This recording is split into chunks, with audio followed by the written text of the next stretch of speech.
అండి. సో నా యొక్క అమూల్యమైన ఓటు ముద్రని స్వామివారిని వినియోగించుకుంటా. సో ప్రజలందరూ కూడా అదే విధంగా వారి యొక్క ఓటు వినియోగించుకోవాలని మనస్ఫూర్తిగా కోరుకుంటున్నాను. అంటే ఓటేయడానికి వెళ్తాను ఇప్పుడు. అవునండి, ఓటేయడానికి వెళ్తున్నాను. హైదరాబాద్ నుంచి హైదరాబాద్ నుంచి మీరు దేనికి వెళ్తున్నారు? ఓటేయడానికి వెళ్తున్నారు. విశాఖపట్నం ఓటేయడానికి వెళ్తారా? అంటే ఈసారి ఎటువంటి ప్రభుత్వం వస్తే బాగుంటుంది అనుకుంటున్నారు మీరు? మేము జనసేన టీడీపీ జనసేన టీడీపీ జనసేన ప్రభుత్వం వస్తే బాగుంటుంది బాగుంది. అంటే కారణం ఏంటంటారు? కారణం అంటే విజయవాడ. అంటే ఇప్పుడు వచ్చే ప్రభుత్వం ఒక ఫుల్ ఫ్యాక్ అండి. అంటే ఇప్పుడు వచ్చే ప్రభుత్వం ఎటువంటి ప్రభుత్వం వస్తే బాగుంటుంది అనుకుంటున్నారు మీరు? అదేముంది టీడీపీ వస్తే బాగుంటుంది. టీడీపీ వస్తే బాగుంటుంది అంటే కారణం ఎందుకంటే ఏం లేదు, మామూలుగా డెవలప్మెంట్ కోసం. అమ్మఒడి ఇస్తున్నారు సార్. నెలకు 10,000 ఇస్తున్నారు సంవత్సరానికి. ఇప్పుడు పామాల ప్యాకెట్ 85 రూపాయలు ఉండేది, 170 రూపాయలు ఉంది. కరెంట్ బిల్లు 150 రూపాయలు వచ్చేది. 650 రూపాయలు 700 వస్తుంది కరెంట్ బిల్లు. సిమెంట్ బత్త 200 రూపాయలు ఉండేది, 400 రూపాయలు వచ్చింది. ఆ ప్యాటీలు ఎవడే జగన్ గడి ప్రతి దాని వల్ల వేసిపోతుంటే ఏం చేస్తారండి? బొచ్చేజీలు ఎంత ఉండేది, బొచ్చేజీలు పెంచాడు. ఇసుక కూడా మొత్తం 2,000 అడితే తీసుకొచ్చి తాటరు, 5,000 అడితే తీసుకొ తాటరు వస్తుంది. అది ఇప్పుడు వలసలు పోయినట్టున్నారు చాలా మంది టాపిక్ పని ఏం చేస్తామండి? పోతే పోతాం. జగన్ ప్రభుత్వం చేస్తే పోతే పోతే చేస్తామండి. ఇగో ఉల్లాంటి తిరుగుతున్నాం అలాగా. ఇగో ప్రభుత్వం వల్ల ఇగో బస్సులు కూడా లేకుండా ఇలా తిరుగుతాం. దారి తెలియకుండా ఇగో 3 గంటలకు వచ్చినాం, మధ్యాహ్నం 3 గంటలకి. 3 గంటలకు ఎక్కడ పడేస్తుంది బస్సులు. ఇగో టికెట్ కూడా ఇగో ఇప్పుడు చెప్తున్నాను 3,300 ఎట్టి. ఎక్కడి నుంచి తునికి చేపించుకుంటే 3,300 టికెట్. ముగ్గురికి 3,330 రూపాయలు. ఎక్కడి నుంచి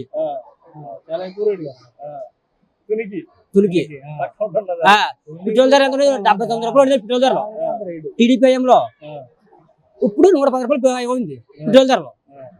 బైక్ కొనుక్కుంటే బైక్ 69,000 ఉండేది స్ప్లెండర్, ఇవాళ 10,000 అవుతుంది బైక్. అదేంటి పరిస్థితి?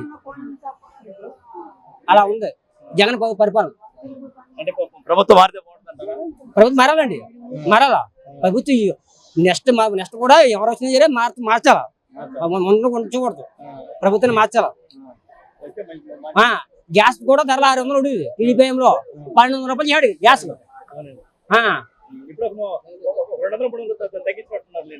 ఇప్పుడు తగ్గించారండి 900 చేయడు. అదే ఓట్లు వేయరని చెప్పి మన డబ్బులు మనకు పెడుతున్నాడు. ఇక్కడ దేనికి వస్తారు? నేను ఓటికి పోతున్నాను. ఓటింగ్ వస్తారా? ఓటేయడానికి వెళ్తాను. ఓటేయడానికి మీ బాధ్యతని మీరు నిర్వర్తిస్తున్నారు. మాది ఆత్మకూరు. నిన్న లోకేష్ వచ్చినట్టున్నాడు అక్కడికి. లోకేష్ వచ్చాడు. అందుకని ఓటేయడానికి పోతాను. సార్ మీరు చెప్పండి సార్, ఇప్పుడు వచ్చే ప్రభుత్వం ఎటువంటి ప్రభుత్వం వస్తే బాగుంటుంది అనుకుంటున్నారు? మనం ప్రజల మనసులో ఏముందో మనం ఏం చేయదు. మీరు ప్రజల మనసులో కాదు, ఎటువంటి ప్రభుత్వం వస్తే బాగుంటుందని మీరు అనుకుంటున్నారు? చంద్రబాబు నాయుడు ప్రభుత్వం వస్తే బాగుంటుంది. ఆయన ప్రభుత్వం వస్తే బాగుంటుంది సార్. కారణం ఏంటంటారు? పిల్లలకి ఉద్యోగ అవకాశాలు ఇస్తారు. అంటే దాదాపు ఖచ్చితంగా వచ్చినట్టున్నారు ఈసారి. అంటే మార్చాలని థ్యాంక్ యూ. గుజరాత్ నుంచి అండి. సార్ ఇప్పుడు ఇక్కడ ఆంధ్రప్రదేశ్ కి మీరు రావడానికి గల కారణం ఏంటి? కేవలం ఓటు వేయడం కోసం. ఓటు వేయడం కోసం అక్కడ నుంచి చాలా ఖర్చు అయ్యేది కదా? అవును, చాలా ఖర్చు అయింది. ఓటుకి ఇచ్చే ఖర్చు కన్నా ఎక్కువైంది. ఇప్పుడు ఆంధ్రప్రదేశ్ లో ఎటువంటి ప్రభుత్వం వస్తే బాగుంటుందని మీరు అనుకుంటున్నారు? అంటే ప్రస్తుతం ఉన్న ప్రభుత్వం ఆల్రెడీ కొన్ని చేసింది, చాలా చేసింది. పూర్ పీపుల్ కి చాలా చేసింది. బట్ వాటితో పాటు ఇంకా బెటర్ కనుక చేస్తే ఈ ప్రభుత్వం కంటిన్యూ అయితే బాగానే ఉంటుంది. లేదు అనుకుంటే కనుక అందరూ మార్పు రావాలనుకుంటున్నారు. బట్ ఆల్రెడీ ఉన్న ప్రభుత్వమే కొంచెం ఇంకా బెటర్. అంటే ఆంధ్రప్రదేశ్ లో డెవలప్ ఉంది అనుకుంటున్నారా? డెవలప్మెంట్ లేదు. కేవలం అంటే ఇప్పుడు చిన్న స్థాయి వాళ్ళకి మంచి జరిగింది, కానీ జరగందని నోటీస్ చేసి ఆంధ్రప్రదేశ్కి ఏం జరగలేదు అని అంటున్నారు. బట్ కోవిడ్ టైంలో జరిగింది మర్చిపోయారు. అండ్ ఇంకా చెప్పాలంటే ఇంట్లో సంథింగ్ అంటే విడోస్ ఉంటారు, వాళ్ళకి వచ్చిన డబ్బులతో వాళ్ళు బతికే ఛాన్స్ ఉంది గవర్నమెంట్లో. కానీ అంతకుముందు ఆ ఫెసిలిటీస్ అనేవి లేవు. బట్ నేనేమంటున్నానంటే ఈ గవర్నమెంటే ఆ ఉద్యోగాలు కానీ ఇండస్ట్రీస్ కానీ తీసుకుని వస్తే మేబీ బెటర్ ఛాన్స్. కోవిడ్ వల్ల 2 సంవత్సరాలు ఆల్రెడీ పోయింది. కోవిడ్ టైంలో మన గవర్నమెంట్ చేసినట్టు తెలంగాణ గవర్నమెంట్ కానీ బెంగళూరు గవర్నమెంట్ కానీ ఇంకే గవర్నమెంట్ చేయలేదు. ఆరోగ్యశ్రీ పథకం కానీ లిటరల్లీ చెప్పాలంటే చాలా బాగా చేసింది. కేవలం దాని గురించి ఏం చెప్తున్నానంటే చంద్రబాబు గారు ఓకే ఆయన ఇండస్ట్రీస్ తీసుకొచ్చారు, బట్ పూర్ పీపుల్కి వెళ్ళాల్సింది వెళ్ళలేదు. ఇంకా చెప్పాలంటే ఈ మనీ ఏదైతే ఉందో మనీ డబ్బులు ఒకటే పంచిపెట్టారు అనుకుంటున్నారు, బట్ పేదవాళ్ళకి మెయిన్ తినడానికి తిండి, ఉండడానికి ఇల్లు, ప్రజెంట్ ఇప్పుడు ఇల్లు ఏదైతే పంచిపెట్టారో ఉండడానికి ఇల్లు తినడానికి తిండి ఇవే కదా మెయిన్ కావాల్సింది.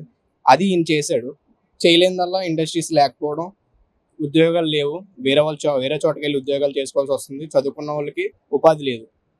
ఆ డిఎస్సి నోటిఫికేషన్ ఏదైతే ఉందో అవి కూడా రిలీజ్ చేయలేదు. జాబ్ క్యాలెండర్ అన్నారు అవి కూడా రిలీజ్ చేయలేదు. కేవలం జరగనివి ఒక 10 ఉన్నాయి, జరిగినవి చాలా ఉన్నాయి. అంటే యాక్చువల్గా మీరు ఫస్ట్ మీరు చెప్పేదానికన్నా లాస్ట్ నేను చెప్పాను అనుకోండి, నలుగురు ఉపయోగపడుతుంది అనుకుంటున్నాను.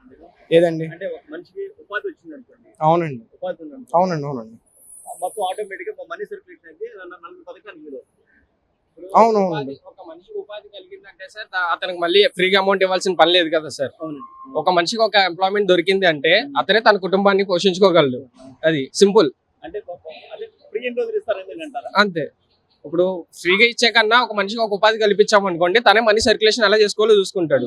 ఇప్పుడు 10,000 ఇచ్చామంటే అవి ఎలా ఖర్చు పెట్టుకోవాలో చూసుకుంటాడు తప్ప మనకి ఏదైనా వచ్చే విధానం చూపించామనుకోండి దాన్ని బట్టి తను ఇంకా సోర్సెస్ వెతుక్కుంటాడు. అది చేపల పడతో నేర్పించాలి కానీ చేపలు అనేది ఇవ్వకూడదు. ఇస్తే ఉంటాడు, ఎవడన్నా ఇస్తాడని చూస్తాడు మళ్ళీ. అది అంతేగాని మళ్ళీ ఇప్పుడు నాకేదైనా అలవాటు చేశారు అనుకో, మళ్ళీ ఎవరైనా ఇస్తే బాగుందంటే నేను వేచి వస్తా. అదే నీకు ఎలా సర్వైవింగ్ ఎలా చేయాలో నేర్పించారు అనుకోండి, సో ఆటోమేటిక్ గా అతనే సర్వైవ్ అవుతాడు. అన్నట్టుగా ముసలి వాళ్ళకి కానీ లేకపోతే ఏమన్నా చాలా వికలాంగులు కానీ అటువంటి వాళ్ళకి ఇవ్వచ్చు, కానీ అందరికి ఇవ్వడం అనేది భావ్యం కాదంట. అందరికీ అంటే ఇంకా అది ఇట్స్ వాళ్ళు అలా తీసుకున్నారు.